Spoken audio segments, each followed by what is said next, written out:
Hi guys, it's Autumn from itsalwaysautumn.com, and today I am going to walk you through how to make this super easy 4-ingredient artisan bread. It doesn't require any kneading. It's really the easiest bread that you will ever make.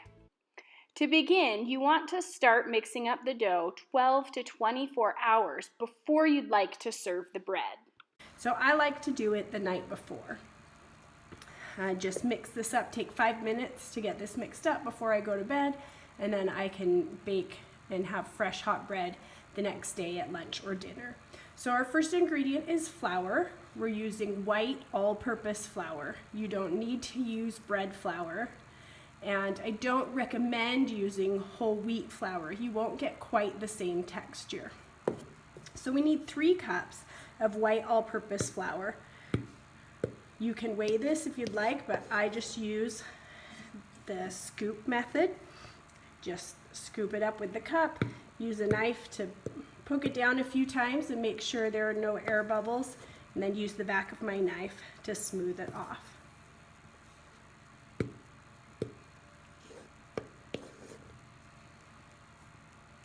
Okay, 3 cups. Our next ingredient is salt. And we just need 1 teaspoon. This is plain old table salt.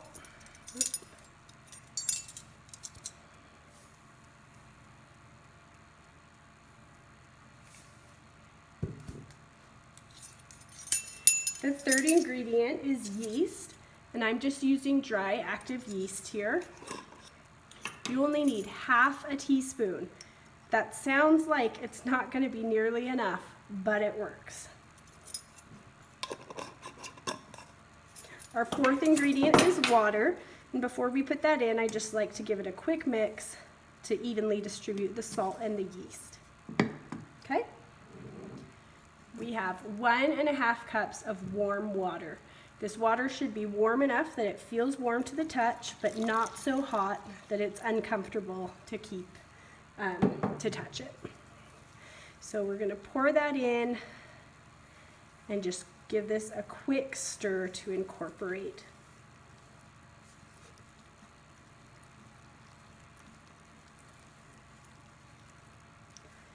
It's going to look like a shaggy mess, and you're going to wonder what you've done wrong, but no worries, this is really how it's supposed to look. I'll just give it a few more stirs to make sure the water's pretty evenly incorporated.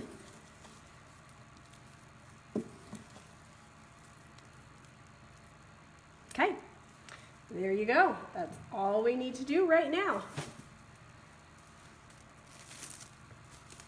Grab a piece of plastic wrap, cover it,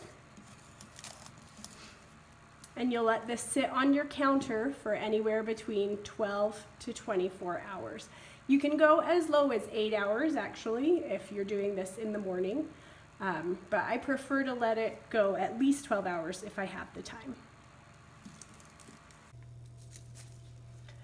Okay, it's about 18 hours later. I've just had this sitting out on the counter. You can see that it's gotten very bubbly looking. It's quite sticky looking, and it's quite soft. So it's not the same sort of consistency of dough that you're used to if you're making bread. But that's okay. That's what it's supposed to look like. What we need to do is turn it out onto a cutting board or some other surface, and we need to form it into a ball. Since it's so sticky, you'll want to put quite a lot of flour on the surface you're going to turn it out onto.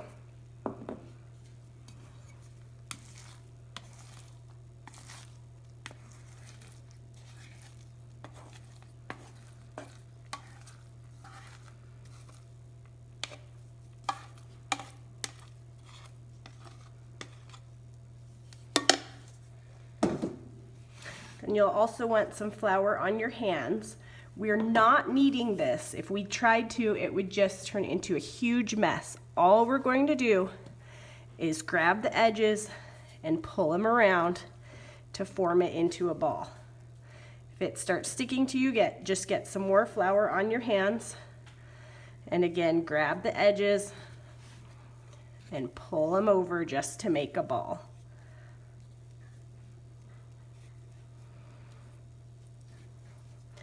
And we're gonna flip it over, make sure we still have plenty of flour on the board,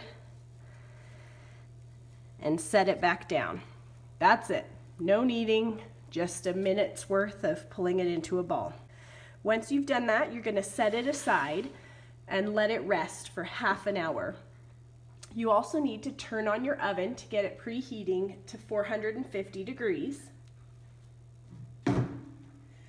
And you'll want to put whatever you're going to bake it in into the oven to preheat as well. You need some sort of oven-safe dish that has high sides. So I'm using this Dutch oven. So at this point, I'm going to put this in the oven to heat up and let my dough rest for 30 minutes. Okay, it's been half an hour. Our Dutch oven is very hot. What we need to do now is transfer the bread dough into the Dutch oven. We're just going to shoot it with a quick spray and then use a sharp knife to slash an X in the top of the dough. Get some flour on our hands because our dough is still quite sticky, and just do your best to pick it up and we'll drop it right in. Not important that it looks pretty, just that it gets in there.